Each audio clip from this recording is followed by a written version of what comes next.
Coast. I am alongside my co-host by the name of Mr. Mo.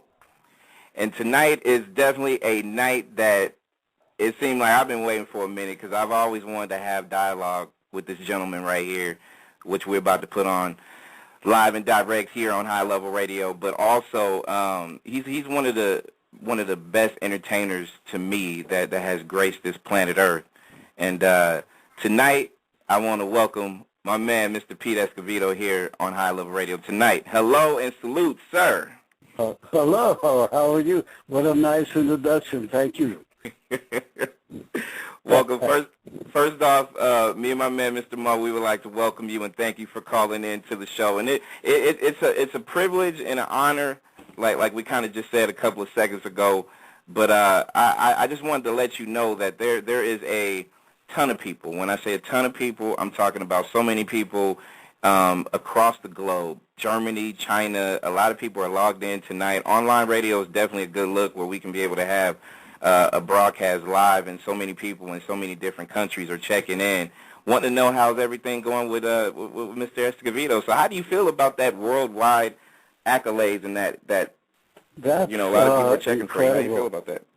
Yeah, that is so incredible. Thank you for having me on your show, and to all the people out there listening in, and thank you so much for your support, and especially your friendship, and everything is going well for myself and the family. We're all doing great, and God has blessed us with enormous talent, and we're so happy to be doing what we do.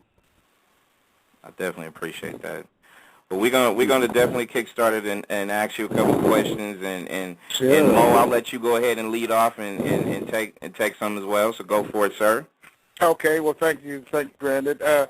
Escovedo, like he was saying, it is really a pleasure. I mean, I've enjoyed your music for so many years, many years, because I've been around a while. But I love the music. I love what you do, and your music makes me think I can salsa, but until I get up and then I can't. But I still enjoy the music, you know. But being a music icon as yourself, and actually your whole family, did you ever think when you first started off, did you envision the kind of success that you've had over the years? To be honest with you, no, not at all. Because I think one of the reasons, like most people, especially young people are just getting started, you have no idea of, if you are going to be successful in this business, or, of course, it's always a struggle, and it's hard to be in this type of business, but it's so enjoyable and rewarding that's what keeps you going. I think for us, speaking of the family, and we've been so blessed to be able to play together, be a musical family, and for myself, it's just been such a reward and such a blessing to see my kids grow up and become great musicians, and the fact that we play together and make music together, it's just really quite an honor for all of us. And I think mainly anyone who first starts out in this business is that you never know where the road is going to lead you. You never know what the end will be. And that's the exciting thing about it, is because music is something that you never stop learning.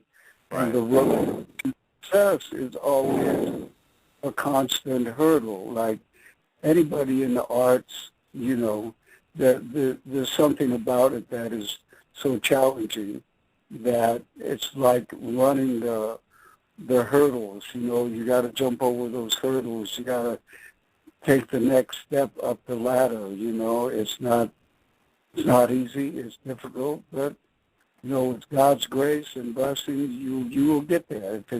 If it's meant for you to do that, then you will get there. When you look back at your career, and I know you were heavily influenced by Mr. Puente.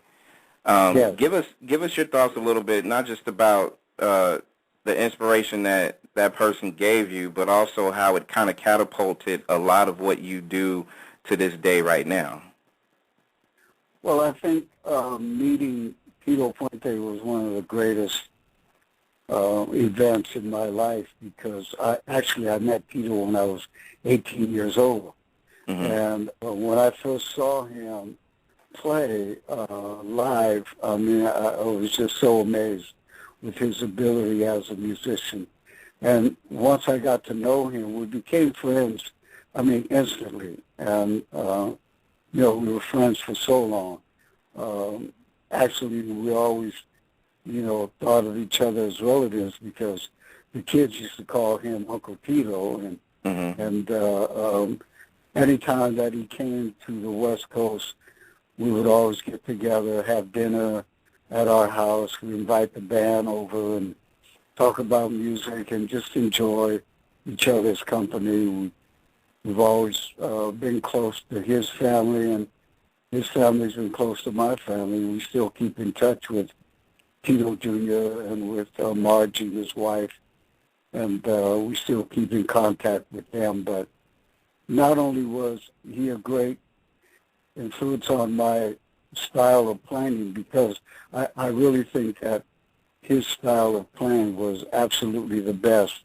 Mm-hmm. And there's never been anyone like him. His style of the way he played that instrument is totally unique and his own. And I, in a sense, kind of followed in his footsteps. I mean, because he's the one I really watched, and he's the one that I tried so hard to learn by. There are, of course, other great timbale players who play that instrument, and some of them are very, very exceptionally talented. But I just always loved his style of playing, and that's sort of what my style has been. So he actually helped me create and keep on performing that way for me. I mean, it was, just a learning experience to watch him. And also, because we were so close, I learned a lot about, music and what he brought to the table as far as Latin jazz and Latin music, his ideas and his writing and his musical ability has really been an inspiration to me. Wow. Very good. Wow, wow. At what point in your career, I mean, was there a pivotal moment or a certain performance or a certain time where you kind of looked around and realized, hey, I've made it. I'm going to be able to do this. I'm going to be able to make a living with this. Was there something, a particular point in your career where you finally knew that you had kind of gotten over the hump? Yeah, it's funny that you asked that question, because I think the time that I was called to join the Santana band, and my first appearance with the band was in New York City at Madison Square Garden.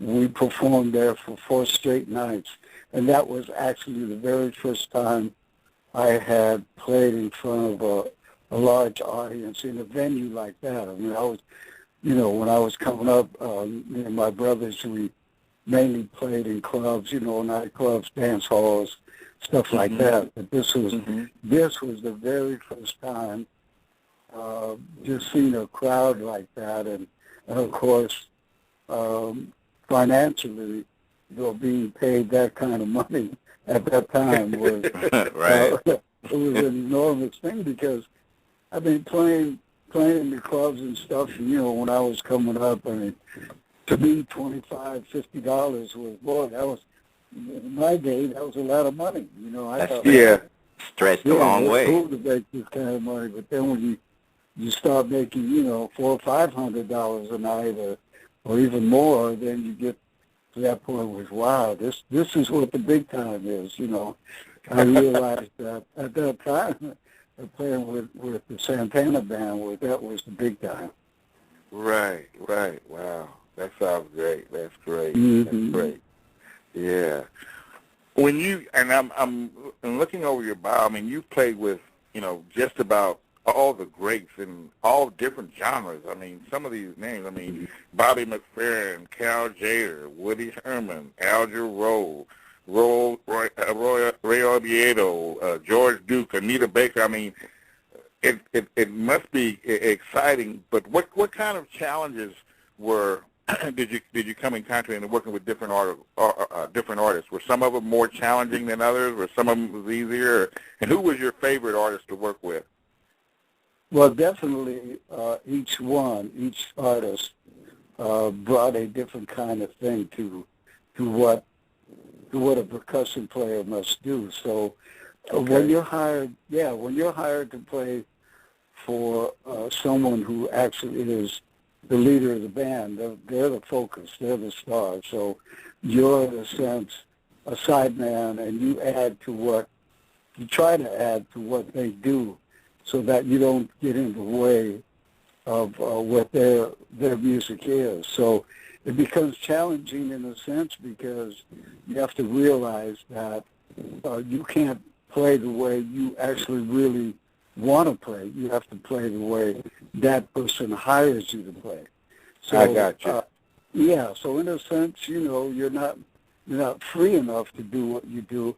In some cases, you are. I mean, it depends on who the band leader is and who the star is and what they'll let you do and what they won't let you do.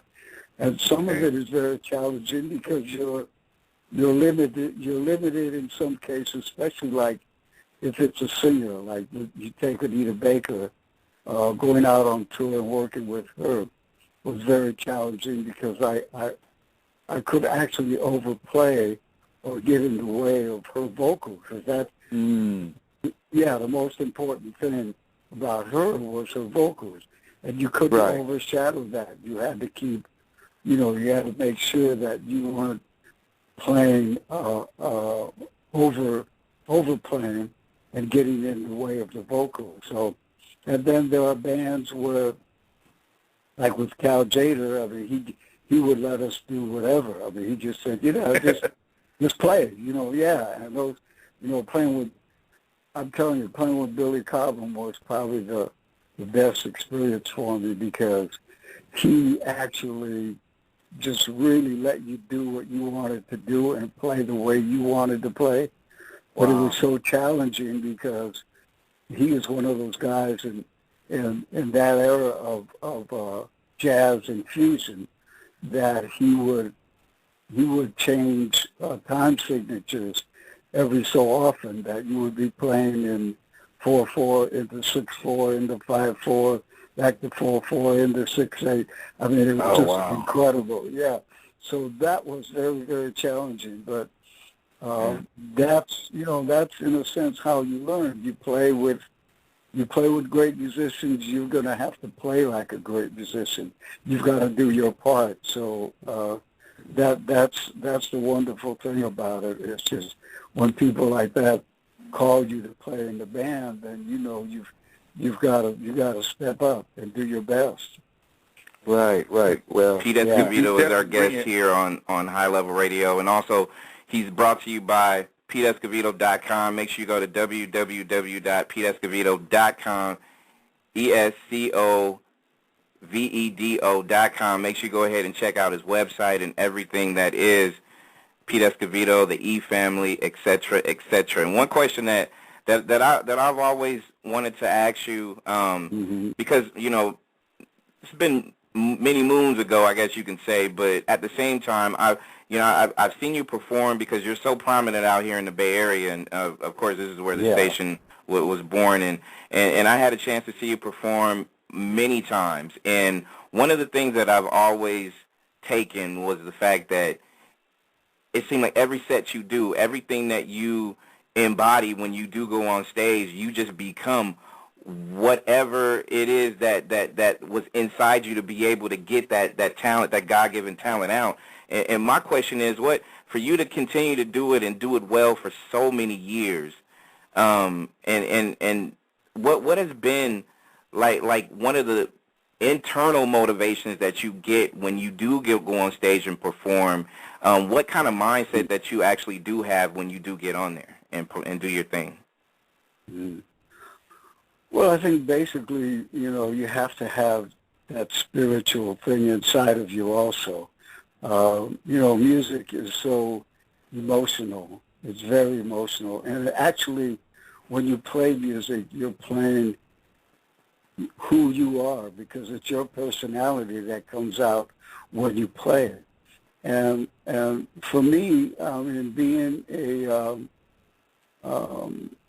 a person who believes in spiritual awareness as far as believing in God, believing in Jesus Christ, and being a Christian is to me what, in a sense, motivates me along with the part of playing with my family. So that all comes to focus when I step foot on that stage. I want to feel that the audience is completely with me so that I feel that I'm just being myself when I play and that they accept me for who I am musically and personally and the person that I am. So that to me is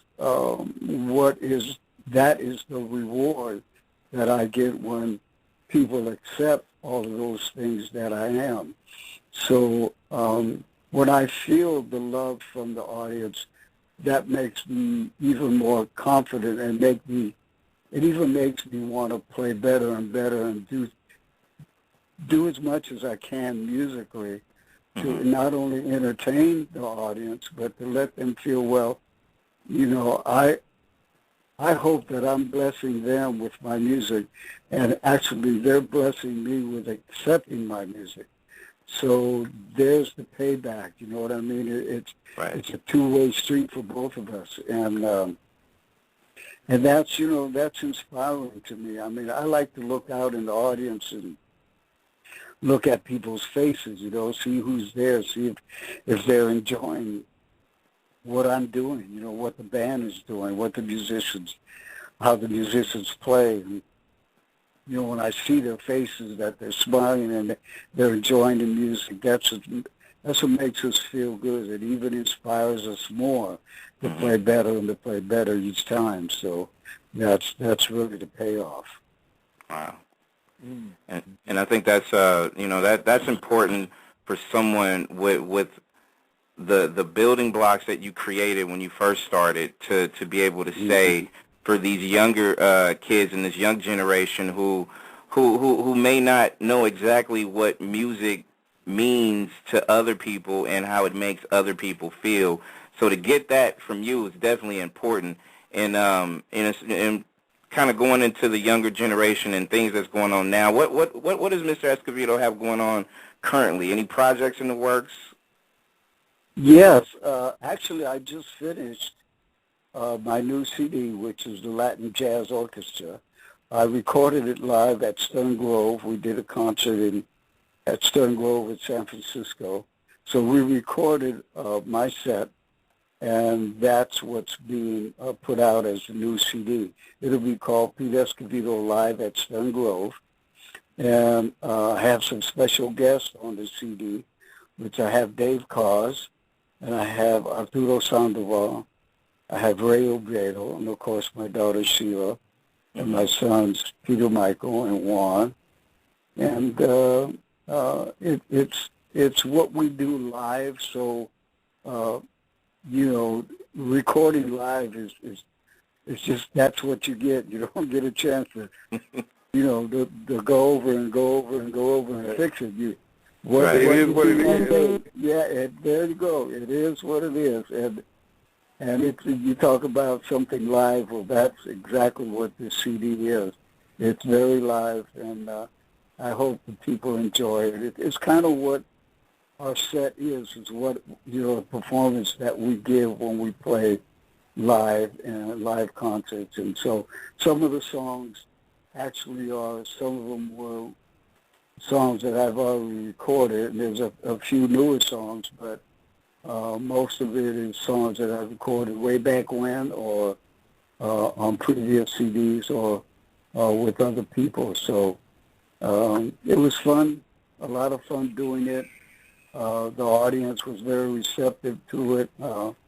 I think we got a great response from the audience, and I think people are going to like it because it's like if they were actually still at the concert. When they hear the CD, they're going to say, "Wow, it's like being there at the concert." You know, Mm-hmm. that's the cool thing about it. Yeah. That's great. That's great. How soon is that going to be available? Is it out now, or is it coming, or when's it going to be available? Yeah, the release date actually is September 25th. And Okay. so, yeah, and so we're excited about that. My daughter, Sheila, of course, she produced it. It'll be on her record label, Stiletto Flats, which is the same company that the E Family CD is on. Mm-hmm. This is her second project on her new record label, so we're excited about it. Mm-hmm.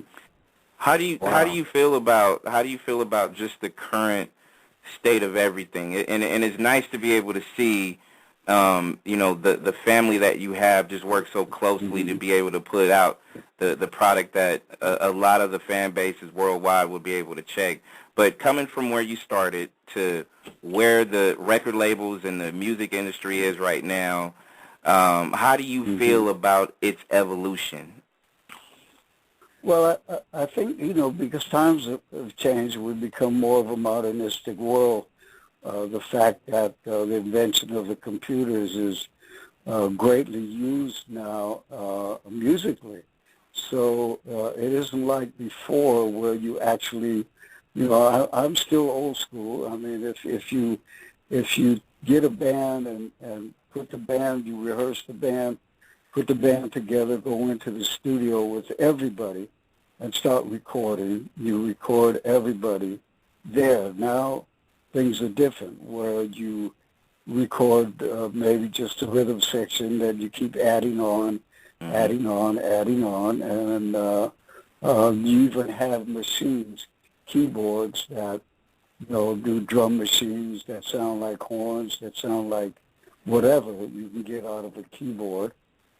So times are really, really different. And I think the fact now, too, of what it is that most musicians are doing, because most of the musicians nowadays have their own studios and their own recording components that they can do their recordings at home. So what happens is they actually are individually putting out CDs that they own themselves, because nowadays the record business and the record companies, they're not signing a lot of people and a lot of new people only because the music has changed. The music at this point and in this era of 2012 is really geared to very young listeners and very young people. We've got people like Justin Bieber who's selling millions of records. And you got a lot of young rap artists who are becoming millionaires, but that's where the music is right now. So if you have someone, for me, like who's in the Latin jazz field, a lot of the companies don't want to spend money on someone who plays Latin jazz only because they're not going to sell a lot of records.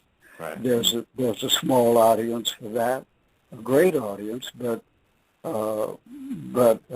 speaking of audiences, it's a very small audience that listens to Latin jazz. So the record companies know that, so they rather put out someone that's pop orientated, R&B or pop orientated, that's going to sell millions of records.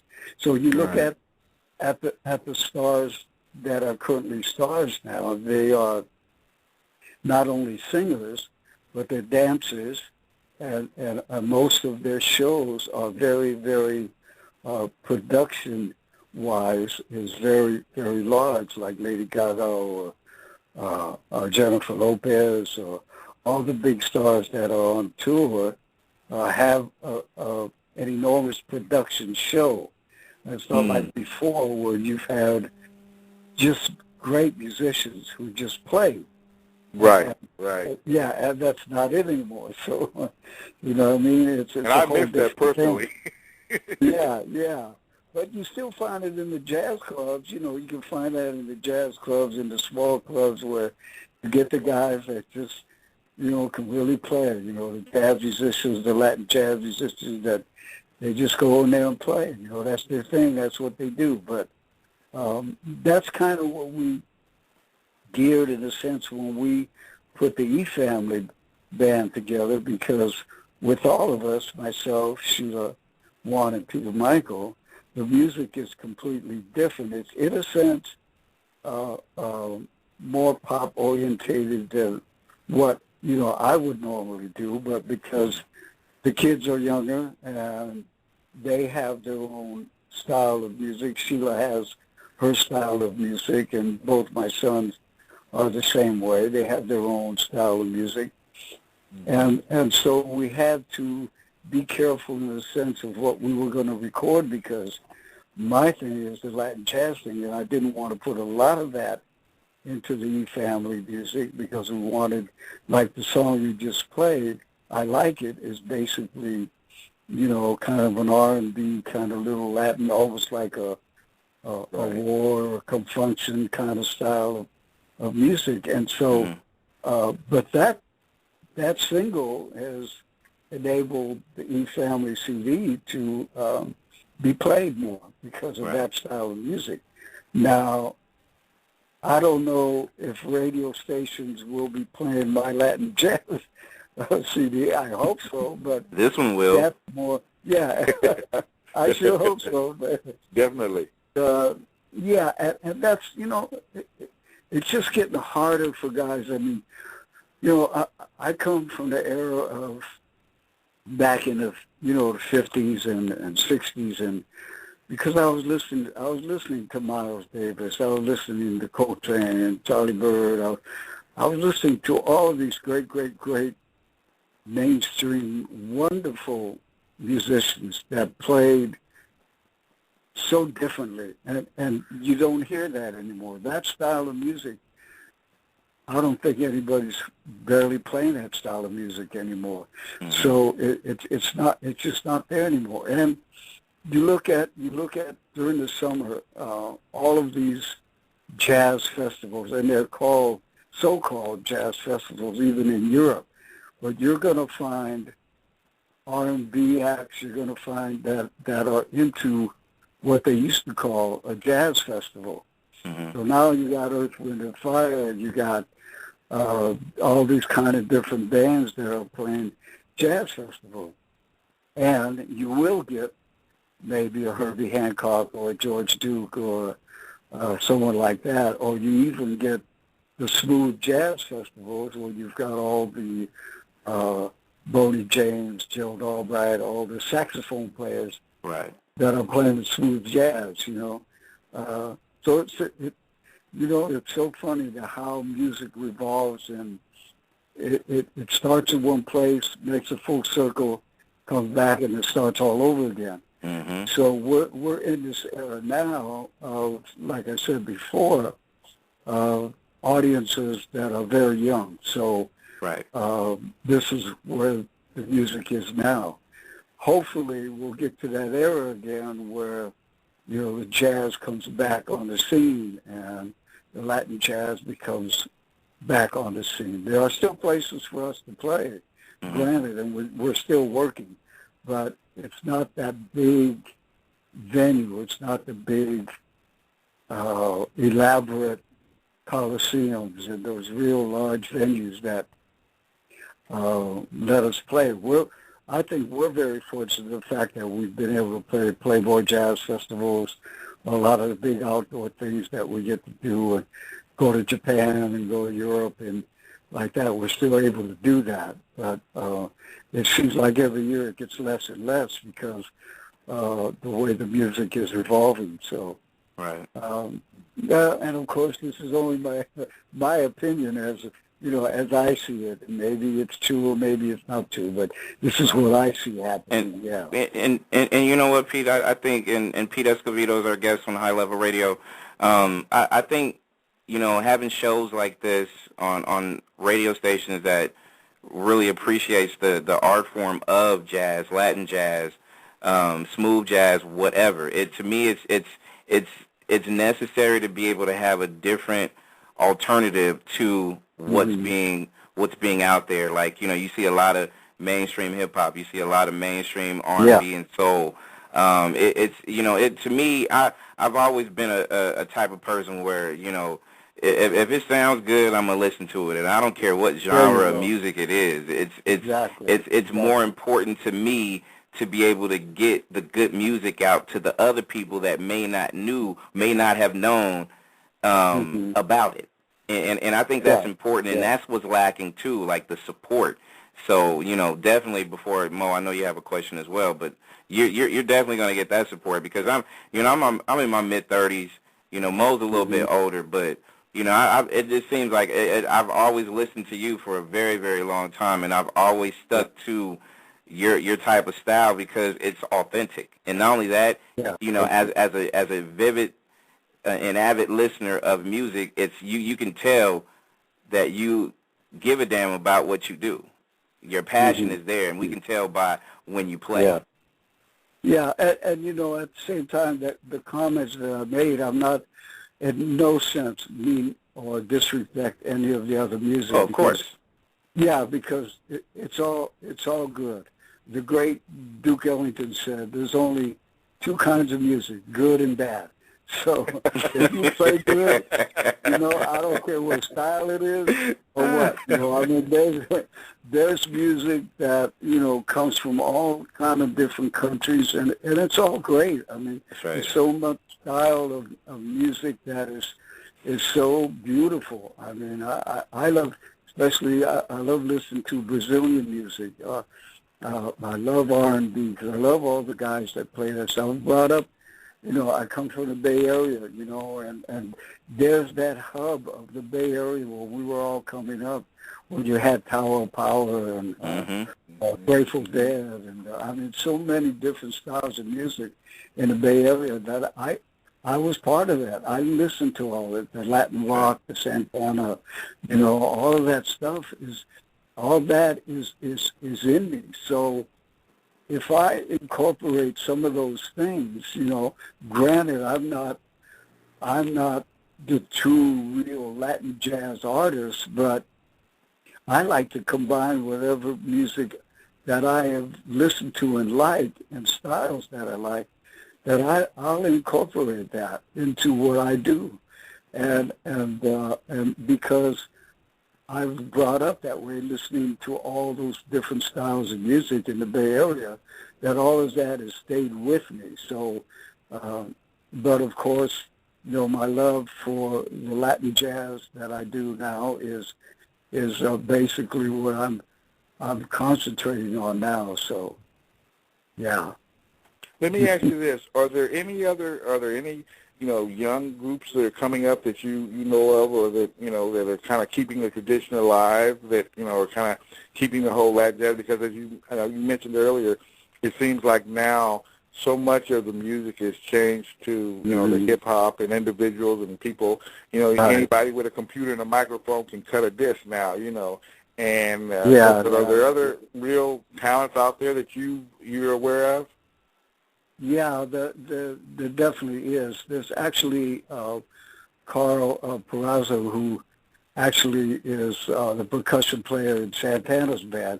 Well, he has a band of his own called Avance, and that band is basically a salsa band, but the arrangements are great. The guys are young. They play really good. They're very, very good musicians. And so that style still exists, the salsa style that I really like. There's also a young girl, Natalie Cressman, who plays trombone. She is actually the daughter of Jeff Cressman, who plays trombone with Santana now. And she's put out a CD called Secret Garden. And she's basically into jazz and a lot of different styles of music. Also very talented young trombonist. She's very, very good. And there are a lot of great musicians back east. There's a guy called Cordillera, who has a Latin jazz group, follows in the tradition of like a Ray Barretto kind of Latin jazz thing, and he's very good. So there are a number of very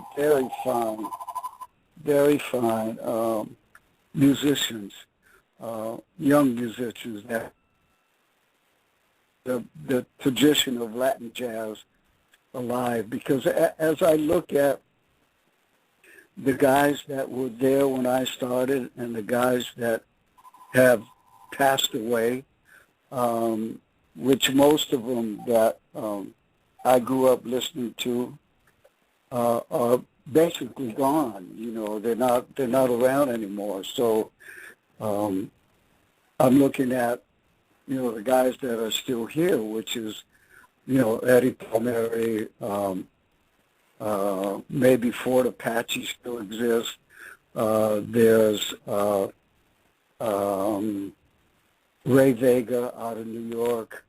You know, people like that are still doing the Latin jazz thing. But when you look at a lot of those great Latin jazz big bands, orchestras, they're all gone. So I've kind of taken a stand where I want to keep this tradition alive. I want to keep it going.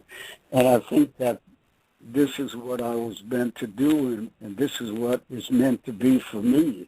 Right. That because of my love of Latin jazz, it's not only, in a sense, my duty to keep this going, but it's because I love it so much that I wouldn't want to do anything else. So I feel that, you know, I've got to keep this going so that the younger people will get a chance to listen to this music. And I'm very happy with some of the young people that I used to have in my band, people like Rebecca Malione and John Santos, John Calloway, people in the Bay Area that are still playing Latin jazz, Wayne Wallace, great arrangers, great writers. They're doing their thing on their own, and they are doing such a great job at it. Mm-hmm. And I'm proud of all of them because they have actually matured into very fine musicians. And what they're doing is, you know, in a sense, what they believe in and what I believe in of keeping the Latin jazz music alive. And I'm glad you mentioned that. And as we get ready to wrap this up with Pete Escovedo here live on High Level Radio, when it comes to, and I'm glad you mentioned the fact that, you know, you want to, it was meant for you to do this. It was written somewhere. This was a God-given talent that I feel you feel like you have, and the world does as well. So when it comes to building a kind of legacy, a music legacy, a life-driven kind of legacy that your family and others can be able to take a look at and say, you know what, he did it or she did it the best that they could ever do. What can you be able to give to the younger folks out there, some tips on trying to build the legacy that you have or others that's in the position you're in right now? Well, I think it's important for young people to know that if you're looking at a career of playing music, the first thing, of course, is to learn your instrument as best, you know, that you can, to work at it, always work at it, to improve yourself always. And the fact that if you have a spiritual awareness inside of you that keeps you focused, keeps your feet on the ground, and makes you go in the right path, then you're okay with that. And whatever music you decide to play, regardless of what it is just to believe in it full-heartedly, believe in it and know that if this is your calling, to play music, then go for it all the way. Give it 100%, and even more than 100%. That's exactly what it takes. It takes a lot of work. It takes a lot of ambition, a lot of sacrificing, but you've got to keep your spirits up and know that if you're one of the blessed ones, then you'll get there. It just takes time. It doesn't happen overnight. Yeah, it takes time. It's a long road to cross and travel on, but the journey is so rewarding. It's incredible. Amen to that. Yeah. Let me ask you, I'm sorry, go ahead. No, go ahead, Mo. Okay, well, I was just going to say, I know that you guys, you performed at the White House at the Fiesta Latina. Kind of tell us what that was like, playing at the White House. Had you ever done it before, and what was it like? And is Michelle as fine as she is on TV? Oh, you know what? It was so much fun and so rewarding because, playing for the president. And I must tell you, I really love Obama and Michelle. I mean, the First Lady. They are so nice. If you would talk to them, you would think that you're just talking to someone that you grew up with or your neighbor or your friend. It doesn't seem like that's the president and the First Lady because they are so down to earth and so nice. We were very fortunate not only to play for the president and the First Lady and the family, but we were able to go in and meet them personally and talk with them, take a photo with them. And they are so nice. It's just unbelievable. I mean, you've seen him on TV, you've seen her on TV, and they're just like that. I mean, they're great people. Just genuine. Yeah. And we're just, they're so down to earth. And we're so pulling for them in this next election. I hope they're there for some more years. You and me both. Yeah, very good. In fact, Sheila's doing a lot of campaigning for Obama. She's doing a lot of personal appearances and going to a lot of the cities where the voting count was very low, so that we can get people to vote this time because it's such an important election. So that she's working on that very strong. In fact, she was in D.C. yesterday, and they're performing, I think, today for something the president is doing over there today. Well, we were lucky enough. We performed also a couple of other times for the president. So, yeah, it was a great thrill, and what a wonderful thing. I mean, a lot of things that happen in your life as a musician are the things that you do, the concerts that you play or wherever you play, and people that you meet. But that by far was one of the greatest things that happened to us because after we met them and we talked to them and everything, and we walked out of the White House, and Sheila and I were walking together. We looked at each other. She screamed, and I said, Sheila, do you realize we were just talking to the president and the First Lady? And we looked at each other, and we said, I remember when we played in Oakland up on the hill. We used to call this place Up on the Hill. It was a little club up there where we just made enough money to go to Quarter Pound Burger and get a hamburger the next day. You know what I'm saying?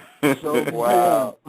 And now we're coming out the White House. Yeah, that was it. Here we were at the White House. Wow. So that's when you realize, wow, this has all been worth it. Beautiful moment. Beautiful moment. PeteEscovedo.com is the website to be able to check out. High Level Radio would like to thank you, the E family, and everything that you have done and continue to do.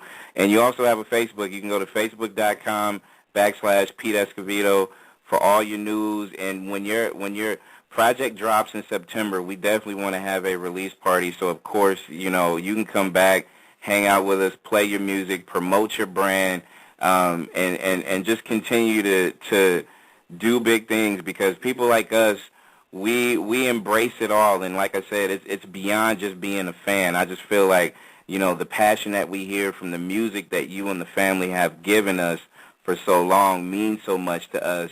in more ways than just music that has a good beat to it or a good rhythm to it. It's deeper than that. Yeah. And once a lot of people do get it, they can understand exactly where we're all coming from to embrace this and to build a legacy based off of that. And you've done just that, Mr. Escovedo, Well, and I thank you very much for calling into the show.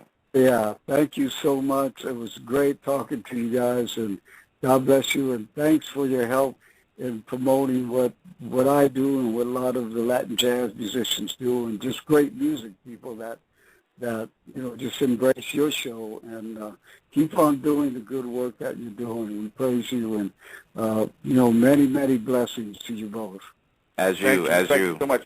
One real quick question, and I know we got to let you go. Yeah. But one quick, I couldn't let you go without, because I was on your website and I was checking out your artwork.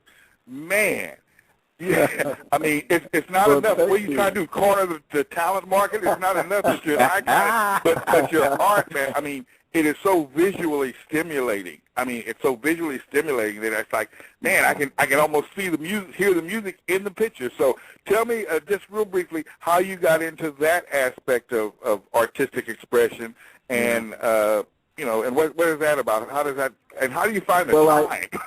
Yeah, I know that's another thing. But you know what? I was doing both in school. I mean, I loved art, and as I was doing art classes, the same thing as I was playing music. So they were both running hand in hand.